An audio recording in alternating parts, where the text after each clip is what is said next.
want to start by making one point clear.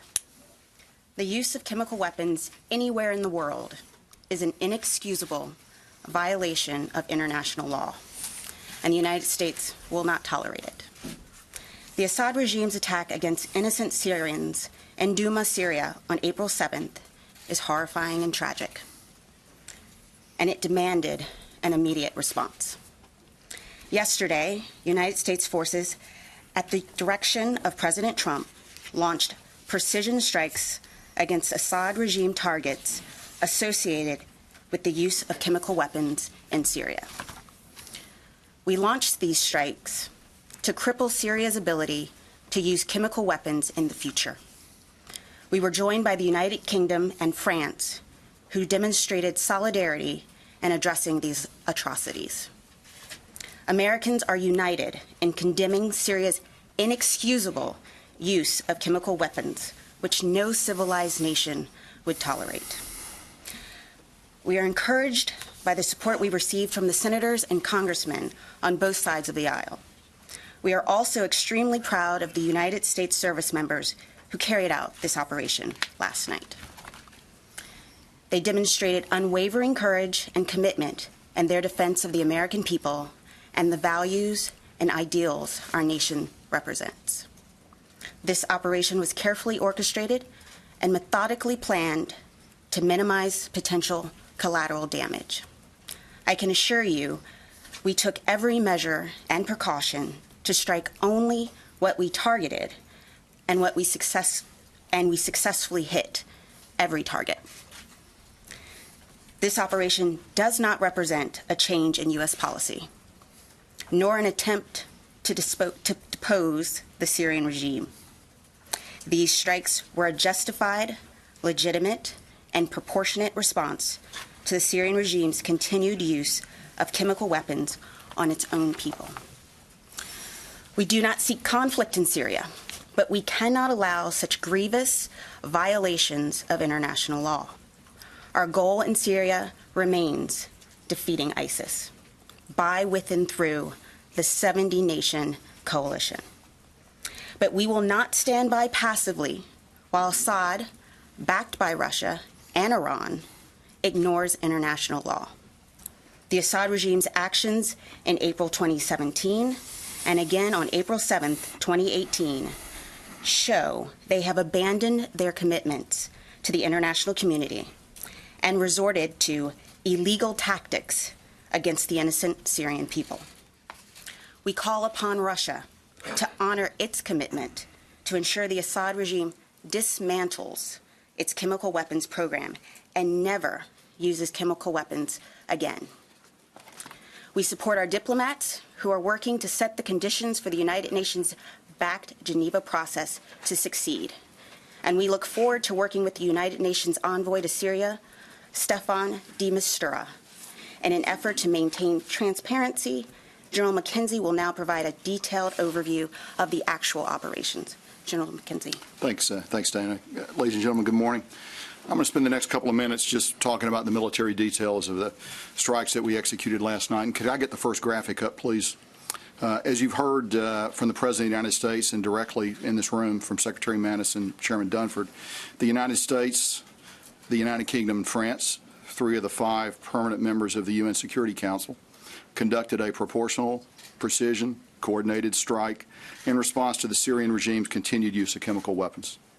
This combined military strike was directed against 3 distinct Syrian chemical weapons program targets, and I'm going to show them to you in turn on the monitor behind me, and I think you have access to that information also. The 3 facilities are more appropriately now, were fundamental components of the regime's chemical weapons warfare infrastructure. Let's go to the first slide, please. The Barza Research and Development Center. Next slide. Pardon me. The Him Shinsar Chemical Weapons Storage Facility. And last, and the next slide, please, the Him Shinsar Chemical Weapons Bunker Facility, which is located about 7 kilometers from the previous Him Shinsar site. This strike aimed to deliver a clear and ambiguous message to the Syrian regime that their use of chemical weapons against innocent civilians is inexcusable and to deter any future use of chemical weapons. We selected these targets carefully to minimize the risk to innocent civilians. We're still conducting a more detailed damage assessment, but initial indications are that we accomplished our military objectives without material interference from Syria. I'd use 3 words to describe this operation: precise, overwhelming, and effective. Let's go back to the first Barza slide, please. Against the first target, the Barza Research and Development Center, which is located in the greater Damascus area, we employed 76 missiles. 57 of these were Tomahawk land attack cruise missiles, and 19 were joint air-to-surface standoff missiles, or JASSMs. As you can see for yourself from the graphics, initial assessments are that this target was destroyed.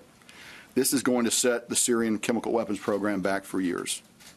And you also note that we've successfully destroyed 3 buildings in metropolitan Damascus, one of the most heavily defended aerospace areas in the world. Next slide, please. Against the second target, the Hem Shinsar chemical weapons storage facility, which is located in Syria just west of Homs, 22 weapons were employed: 9 U.S. TLAMs, 8 Storm Shadow missiles, 3 naval cruise missiles, and 2 Scalp land attack cruise missiles. So this target was attacked by all coalition forces. Our Tomahawks, the British Storm Shadow, and then the French missiles went against it as well. Against the third target, next slide, the Hem Shinsar chemical weapons bunker facility, we deployed 7 Scalp missiles. Again, the initial assessment is that this bunker facility was successfully hit. I'd now just like to talk a bit about the specific platforms that were part of this strike. And let's go back to the first slide, please. The missiles that I've just described were delivered from British, French, and U.S. air and naval platforms in the Red Sea, the Northern Arabian Gulf, and the Eastern Mediterranean. All weapons hit their targets at very close to the designated time on target of about 4 a.m. in Syria, which of course is 9 o'clock here on the East Coast. I'm going to give you a little more details now about the platforms. First, in the Red Sea, the Ticonderoga class cruiser Monterey fired 30 Tomahawk land attack cruise missiles, and the Arleigh Burke class destroyer Laboon fired 7 Tomahawks. In the North Arabian Gulf, the Burke class destroyer Higgins fired 23 Tomahawks. In the Eastern Mediterranean, the French frigate Languedoc fired 3 missiles of their naval version of the Scap missile. Also in the Mediterranean, the Virginia-class submarine John Warner fired 6 Tomahawk missiles. In the air, 2 B-1 Lancer bombers fired 19 joint air-to-surface standoff missiles. In addition, our British allies flew a combination of Tornadoes and Typhoons and launched 8 Storm Shadow missiles. Our French allies flew a combination of Rafales and Mirages and launched 9 Scalp missiles. Taken together, and as you can see from the graphic behind me, these attacks on multiple axes were able to overwhelm the Syrian air defense system. It's also important to note that we flew a variety of defensive counter-air, tanker, and electronic warfare aircraft in support of these operations. None of our aircraft or missiles involved in this operation were successfully engaged by Syrian air defenses, and we have no indication that Russian air defense systems were employed. We are confident that all of our missiles reached their targets. At the end of the strike mission, all our aircraft safely returned to their bases. We assessed that over 40 surface-to-air missiles were employed by the Syrian regime. Most of these launches occurred after the last impact of our strike was over. It is likely that the regime shot many of these missiles on a ballistic trajectory. I mean by that, without guidance. And we assessed that the defensive efforts of Syria were largely ineffective and clearly increased risk to their own people based on this indiscriminate response. When you shoot iron into the air without guidance, it's going to come down somewhere. By contrast, the precise nature of our strike and the care which our allied team planned and executed significantly reduced the risk of collateral damage to civilians.